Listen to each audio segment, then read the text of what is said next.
Eu quero trabalhar com vocês hoje a parábola dos talentos. Tem uma série de coisas que Deus tem me falado e Deus tem trabalhado comigo algumas coisas e me tem dado um impulso novo.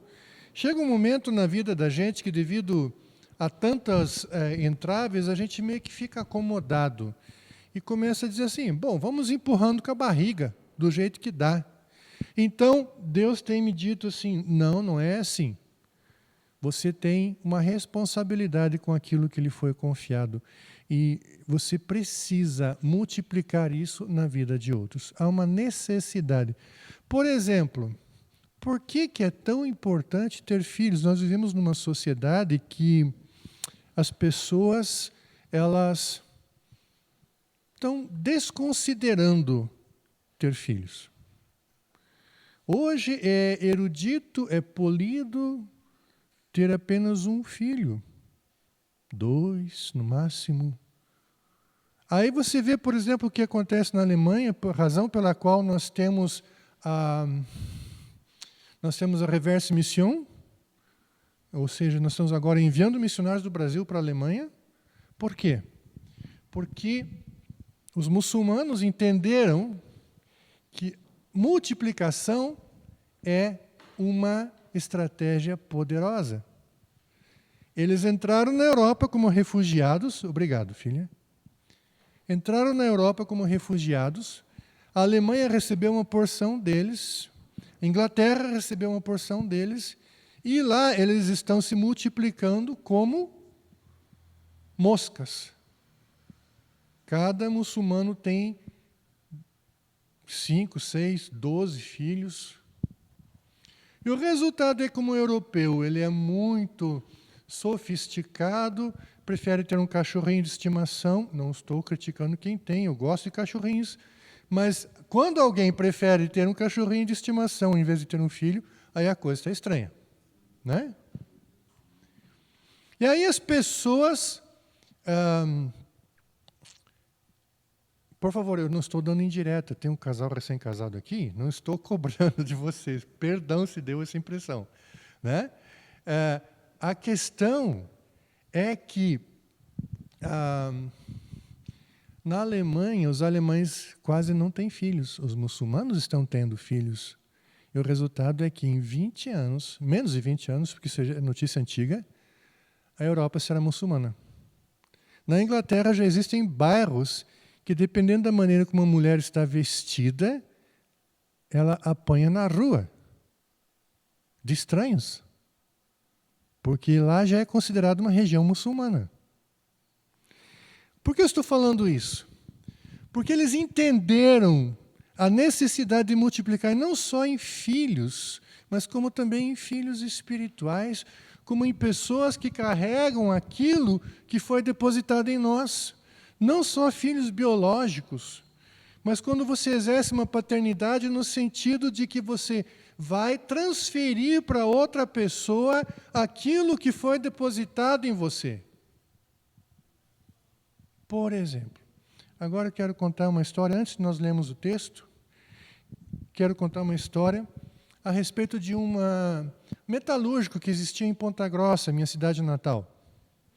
Ele tinha uma fábrica de foices. Era um polonês, e ele tinha uma técnica secreta de dar têmpera ao metal, que ia deixar metalúrgicos como o Ricardo babando, porque ele fazia uma foice que não perdia o fio, tinha uma dureza extrema, e tudo se baseava na técnica que ele tinha de temperar o metal. Ele era tão zeloso da sua técnica que nem aos seus filhos ele passou o segredo. Esse homem, os funcionários da sua empresa trabalhavam durante toda a semana, você ouvia aquela pancadaria de metal quando passava perto da fábrica de foices dele. E no sábado não tinha um sequer funcionário na empresa. Aí ele se trancava lá dentro e passava todas as ferramentas pelo processo de têmpera secreto dele. Aconteceu que ele teve um infarto e morreu. E hoje ninguém mais sabe como fazer essa têmpera. Se perdeu, foi com ele o segredo. Percebeu? Ele conseguiu trazer sustento para sua família, mas morreu nele. Agora vamos pensar um pouquinho. A começar pela iluminação desse templo, lâmpada elétrica. Posso falar por esse microfone que nós devemos isso a um homem chamado Graham Bell, Thomas Edison, Graham Bell, e N outros fatores. Por exemplo, nós temos ali a câmera nos filmando, os primeiros protótipos foram grandemente enfatizados, não foi só a invenção deles, Lumière, os irmãos Lumière. E aí nós temos N coisas que foram conhecimento adquirido e repassado a outros. Nós vivemos encastelados no conhecimento de gerações. Se temos um foguete que foi à Lua, isso graças a um computador que não chega à milésima parte da potência de um celular de bolso. Mas para que esse computador existisse, foi necessário, por exemplo, que Alfred Boole criasse a matemática binária. Foi necessário que Charles Babbage, criasse a primeira máquina de cálculo mecânica. E outros, de repente, se dedicaram, gastaram vidas inteiras construindo coisas que serviram de base para outros. Eles mesmos não viram a conclusão dos seus trabalhos, mas trabalharam para multiplicar para outros. E hoje, graças à prensa de Lutero e o amigo dele, Gutenberg, isso. Deu branco, a idade a gente vai ajudando, né? A gente esquecer as coisas. A imprensa de Gutenberg, vocês não sabem, existem algumas revoluções que aconteceram na história que são desconhecidas. Por exemplo, antes da escrita, só existia a fala oral. Ninguém sabe quem começou a escrita. Já nos tempos de Noé havia escrita, porque um antepassado de Noé, Enoque, escreveu livros. Então, há mais de 6.000 anos atrás já existia a escrita, mas a escrita resolveu grande coisa, porque começaram a ser preservadas ideias. Só que os livros eram caros. Paulo era considerado um homem rico porque ele tinha pergaminhos. Coisa de rico. Quando Gutenberg, jesuicidentemente, inventou a prensa, olha só, bem na época que Lutero traduziu a Bíblia do latim para, do grego, do hebraico, para o alemão. E como Gutenberg era amigo de Lutero, imprimiu o quê? Qual foi o primeiro grande livro impresso? Bíblia. Jesuicidentemente. Porque aquele invento revolucionário permitiu que milhares e milhares de pessoas conseguissem ter acesso às ideias, ao conhecimento, ao entendimento. Aí veio uma terceira revolução chamada informática. Exceto William, que estudou em torno dessa área, eu pergunto para você, o que significa informática?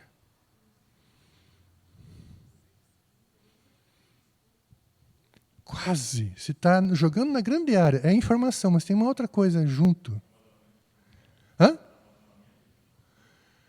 Esses dois estão trocando bola na frente do goleiro já.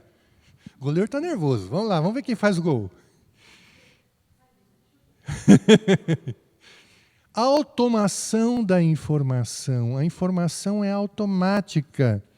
Hoje eu desativei isso no meu celular, porque o William vivia sacaneando, ele falava OK Google, e aí o meu celular ligava sozinho, então eu desativei essa função. Você fala OK Google, e aí vem aquele assistente do Google, e aí você quer saber alguma coisa, então alguém fala alguma coisa, se duvida, vai lá, pesquisa, faz a pesquisa automaticamente, e você tem a informação ali, em segundos.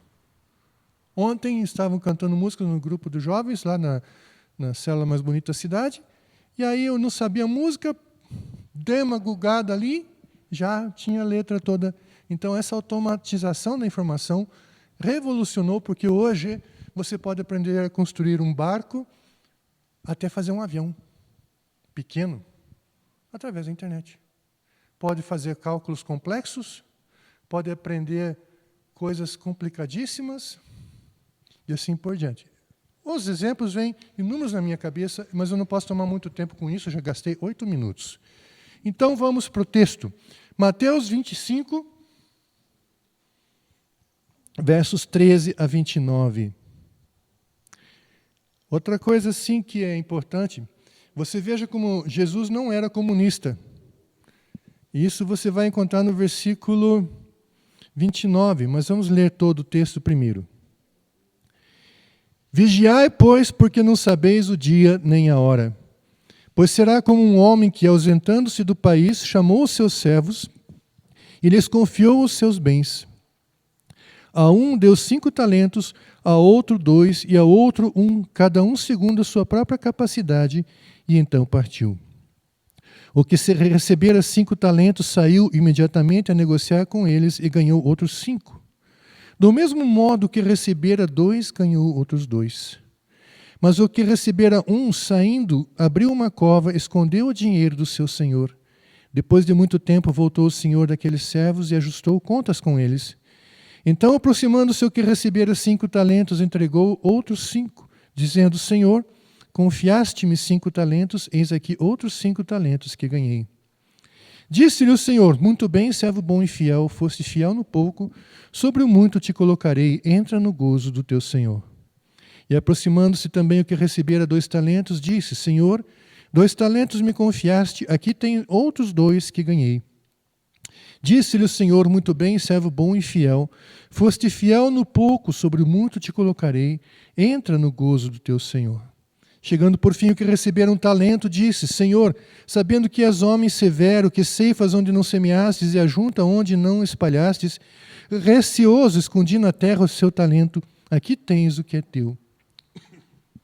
Respondeu-lhe, porém, o Senhor: servo mau e negligente, sabias que ceifo onde não semeei e ajunto onde não espalhei? Cumpria, portanto, que entregasses meu dinheiro aos banqueiros, e eu, ao voltar, receberia com juros o que é meu. Tirai-lhe, pois, o talento e dai ao que tem 10, porque a todo o que tem se lhe dará e terá em abundância, mas ao que não tem, até o que tem lhe será tirado. Esse último versículo demonstra claramente que Jesus não era comunista. Que se tem uma coisa que comunista odeia, é meritocracia. Você ganha conforme você produz, conforme você é fiel. É o que Jesus está falando. E aquele que não produz, até aquilo que ele tem vai perder. Quer deixar um comunista furioso, fale isso para ele, mas mostre na Bíblia. Ele vai ficar revoltado. Porque, amados, aqui tem uma coisa que é muito importante, e eu não quero focar nessa questão aí, eu dei uma alfinetada que talvez não devesse tomar meu tempo, mas a verdade é que existe algo que Deus tem tocado no meu coração. Um tesouro foi confiado a você. Você é único. Não existe ninguém igual a você. Você tem um set de habilidades incrível que só você tem. Certo? Algumas pessoas são extremamente organizadas, conseguem colocar ordem em qualquer caos. Algumas pessoas são inteligentes e vendem até gelo para esquimó. Algumas pessoas têm habilidades artísticas, conseguem colocar beleza em tudo que tocam. Algumas pessoas têm habilidades físicas, elas são extremamente ágeis e maleáveis e conseguem fazer estrelinha enquanto equilibram um prato na cabeça. Estou exagerando, mas a figura de linguagem é bem clara, né? Eles fazem coisas que a gente duvida. Cada um tem uma habilidade, outros têm força estrondosa, e assim vai. Alguns sabem representar como nunca, fazem cenas, fazem histórias lindas, extremamente criativa. Outros têm habilidades, bordado, costura, pintura. Alguns são excelentes no volante. Eu tenho uma cunhada que ela acha as coisas pelo cheiro. Eu não consigo entender o senso de orientação dela. Então, habilidosa que ela é, eu acho que é por aqui. Ela vai e acha o que for que ela precisa achar. Então, eu estou a milhares de quilômetros longe atrás dela. Nesse sentido, não consigo acompanhar essa habilidade. Não é minha habilidade. Então, amados, você vê, isso é muito importante. Você entender que você é único. Agora, existem coisas que Deus depositou em você.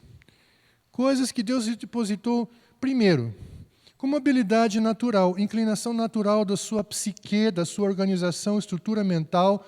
Existem coisas que vieram com o seu histórico. Lembre que Deus tem o controle da história e Ele trabalhou em você através da tua história. As coisas pelas quais você passou não foram por acaso. Na vida de uma pessoa que teme ao Senhor não existe sorte ou azar. Existe um propósito oculto. Então você tem uma história única. 2 gêmeos idênticos. Diz a ciência que eles podem ser tão idênticos que você não os diferencia nos primeiros anos. Isso é o genótipo. Mas com o passar do tempo eles vão se diferenciando porque as experiências deles vão sendo diferentes.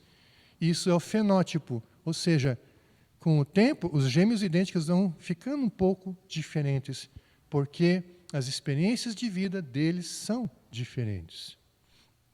Então, Deus trabalha através da tua história. E Ele tem depositado coisas em você. Pelo Espírito Santo, Deus tem dado a você entendimento sobre coisas que talvez outras pessoas não tenham. E Deus, Ele aguarda para colocar em você ainda mais coisas, só que Ele não pode colocar mais em um copo que já está cheio. Como é que você faz para permitir com que o copo seja enchido de novo? Esvazia o copo. Esvaziar o copo nessa figura de linguagem significa você distribuir para outros aquilo que você tem recebido. Aí Deus pode colocar mais. Mas Deus não vai colocar nas mãos de uma pessoa que não multiplica coisas novas. Se ela não multiplica aquilo que ela já tem. E aqui está um grande segredo.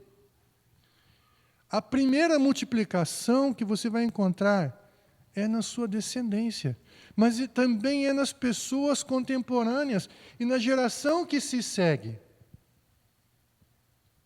Ontem nós estávamos falando sobre legado e a ideia de que eu não quero apenas ser um legado, eu quero ser um adorador. Mas também é importante pensarmos num contraponto, entender que legado é uma forma de adoração. Porque Deus tem um plano. Deus tem um propósito. Eu não preciso que você se multiplique em milhares e milhares de pessoas. Mas aqui nós encontramos 100% de multiplicação. 100% de multiplicação de 1, quanto que é? 2.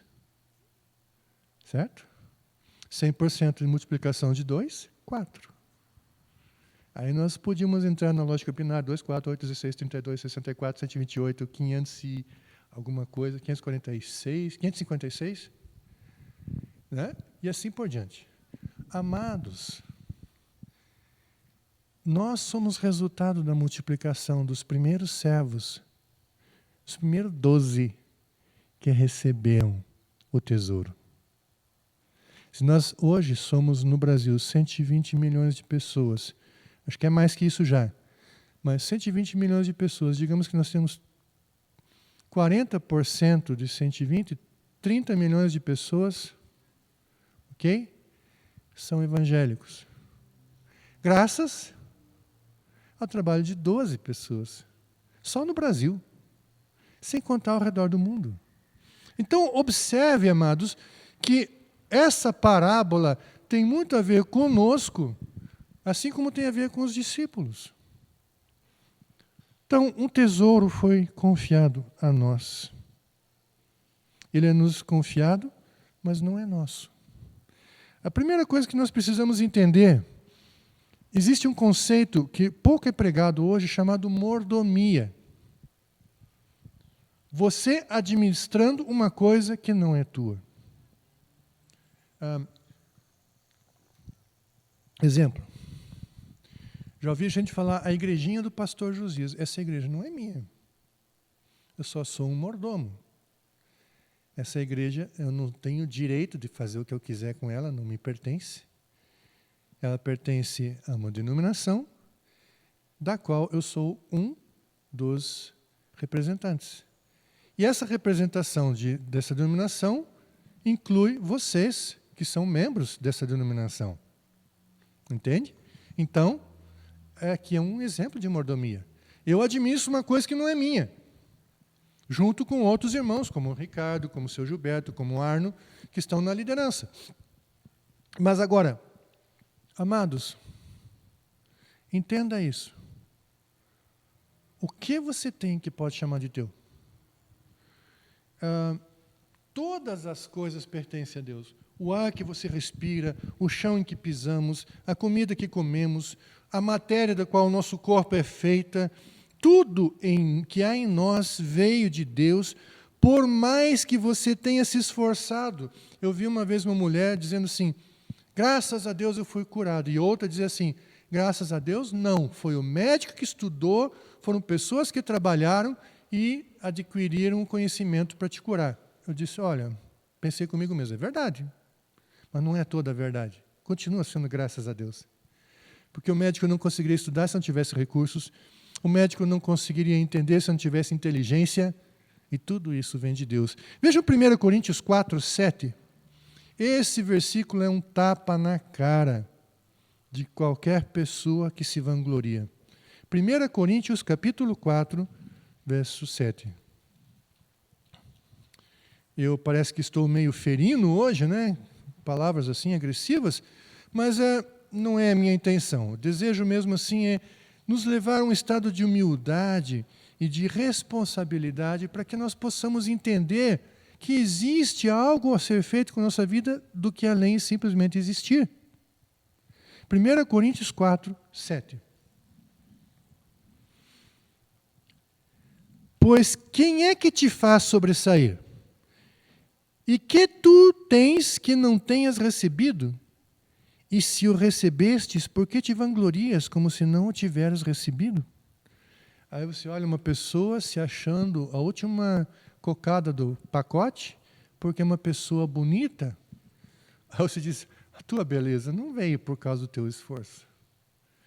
Você recebeu, então não te vanglories.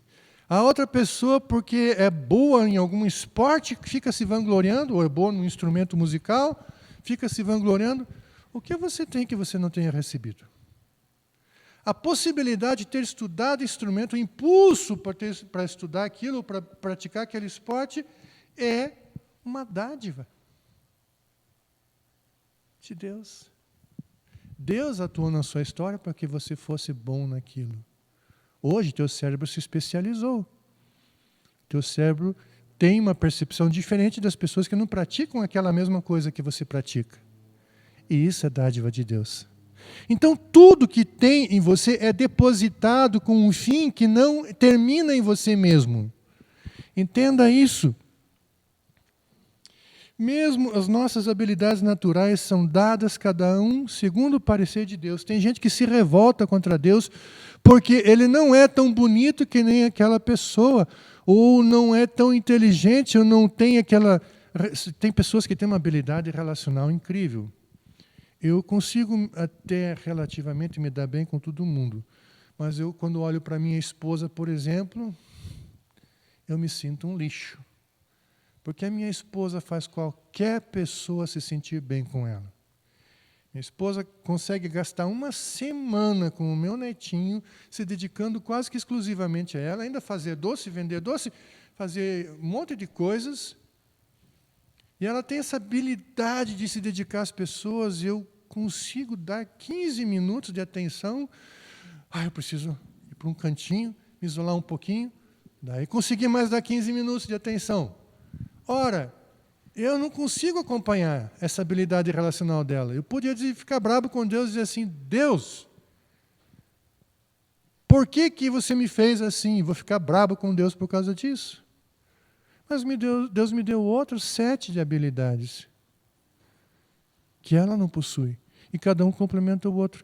Então, quando você começa a comparar o que Deus deu para um e não deu para outro, você pode ficar revoltado. Por que Deus deu habilidade para um de gerenciar 5 talentos, enquanto que para outro deu apenas 2, e para outro, pobrezinho, coitado, só consegue gerenciar 1 talento?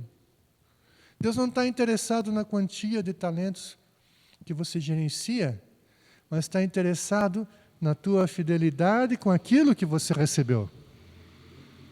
Por exemplo, provavelmente eu nunca vou ser um pastor de uma igreja de 5.000 membros. Não está em mim isso. Mas uma coisa eu te garanto, Deus espera que eu seja fiel com aqueles que eu tenho e com aqueles que eu ainda vou alcançar. Então, amados, quando você para de olhar para essas diferenças, começa a entender que você tem um Deus que te deu graça, te dá existência, te dá propósito, e que você é responsável perante esse Deus. Se entende que aquilo que lhe foi confiado, seja pouco, seja muito, é uma honra que Deus te deu, porque Deus está te confiando um tesouro.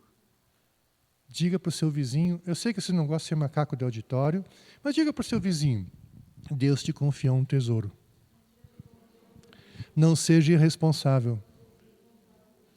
Né? Segunda coisa, o dono do tesouro espera que nós multipliquemos esse tesouro, meus queridos. Como assim? A história conta de um senhor da casa que se ausenta e confia tudo aos serviços dos servos.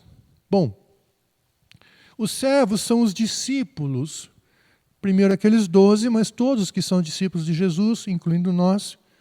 Lembram de Mateus 28? E depois todo mundo fazer discípulos de todas as nações. Então vocês são discípulos de Cristo. Os servos são os discípulos. A casa do Senhor representa a igreja.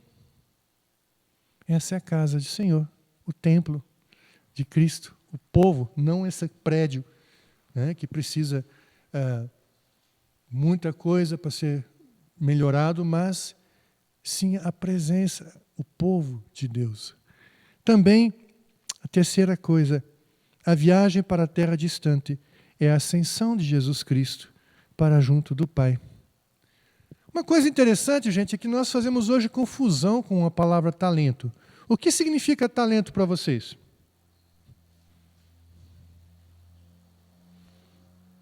O que é talento? Talento é uma medida de peso. Talento equivale a 58,9 quilos, segundo um comentário que eu vi. 58,9 quilos de prata, um talento. 2 talentos, o dobro disso, 5 talentos, 5 vezes isso. Então, amados, seria como se a gente dissesse assim, hoje, se nós fizéssemos a mesma confusão hoje, você vê uma pessoa com muita habilidade e dissesse assim, você é muito quiloso. Né? A ideia é a mesma, é que nós confundimos talento, de repente passou a significar habilidade na nossa língua moderna. Mas o significado original era peso. Pode ser uma pessoa talentosa no sentido que ela é gorda, pesa 200 quilos. É uma pessoa talentosa. Na verdade, tem uma razão para que isso aconteceu, exatamente essa parábola. Porque esse talento também pode ser interpretado como habilidade. Deus te deu coisas, poderes, capacidades, condições para ser e fazer coisas que outros não podem fazer. Isso é a grande verdade, meus queridos. Em 2022, 1 quilo de prata vale aproximadamente R$ 3.878,06. Então, um talento de prata equivaleria a 228.417,73. E você reclamando que o sujeito ganhou apenas 1 talento de prata. Só R$228.000 para administrar. Aí, 2 talentos equivalem a R$456.835,47. E 5 talentos a R$1.142.088,67. Olha que interessante. Era muito importante que os servos soubessem a medida exata daquilo que receberam para exercer contabilidade. Todo mundo tem que fazer declaração de renda, né? Declaração de renda é uma forma de você exercer contabilidade sobre aquilo que você tem. E sem você fazer a contabilidade do que você tem, você pode desperdiçar e perder muita coisa. A pessoa que não faz contabilidade das suas entradas e saídas, ela pode estar indo para a bancarrota sem saber. Olha que interessante, nós não fazemos contabilidade daquilo que recebemos de Deus. E muitas vezes podemos estar desperdiçando coisas que podiam ser muito bem aproveitadas, mas nós não aproveitamos, não utilizamos, porque nós não exercemos contabilidade das coisas que foram confiadas a nós por Deus. Mas um dia vai ser prestação de contas. E o Senhor vai querer nota por nota daquilo que foi confiado. Então, amados, pensem um pouquinho. Aquilo que Deus depositou em você nunca é tacanho, nunca é mesquinho. Aquilo que Deus depositou em sua vida nunca foi pouca coisa. Você é um milagre de Deus.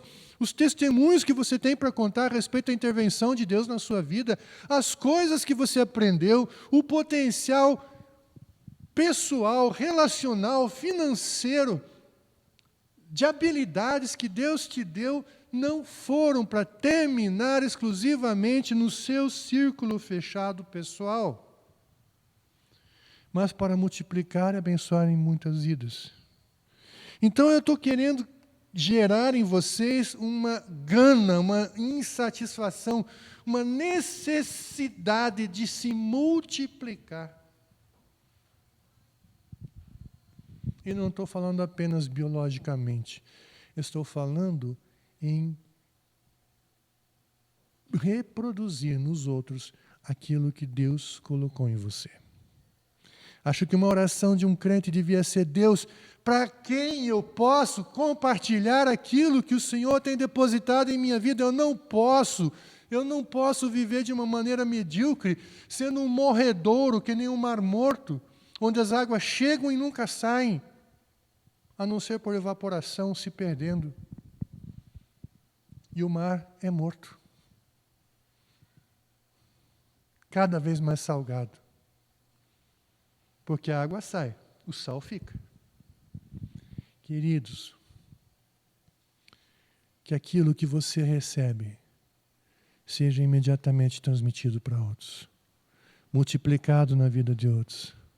Você precisa um tempo de amadurecimento, que haja um tempo de amadurecimento, mas que você não se furte ao trabalho de negociar com aquilo que lhe foi confiado. É interessante que as pessoas que receberam, elas imediatamente saíram negociar. 2, 1 não. 2 saíram negociar. Imediatamente, não havia tempo a perder. Negociar como? Bom, vou te dar um exemplo. A primeira negociação que você pode fazer é perguntar para você mesmo: quem me toma como modelo?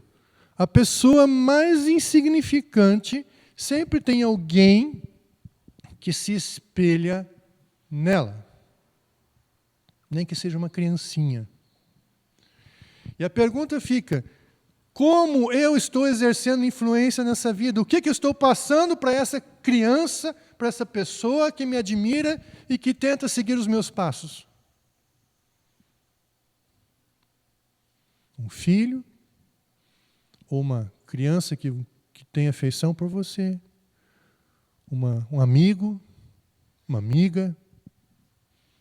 Como eu estou deixando uma influência para essa pessoa? O que eu estou passando de mim para essa pessoa? É impossível você encontrar alguém e continuar o mesmo depois desse encontro. A cada pessoa que você encontra, há um intercâmbio de coisas que é passado de um para outro. A pessoa te influencia e você influencia essa pessoa.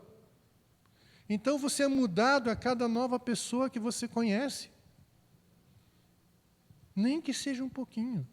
A pergunta fica: como eu estou negociando?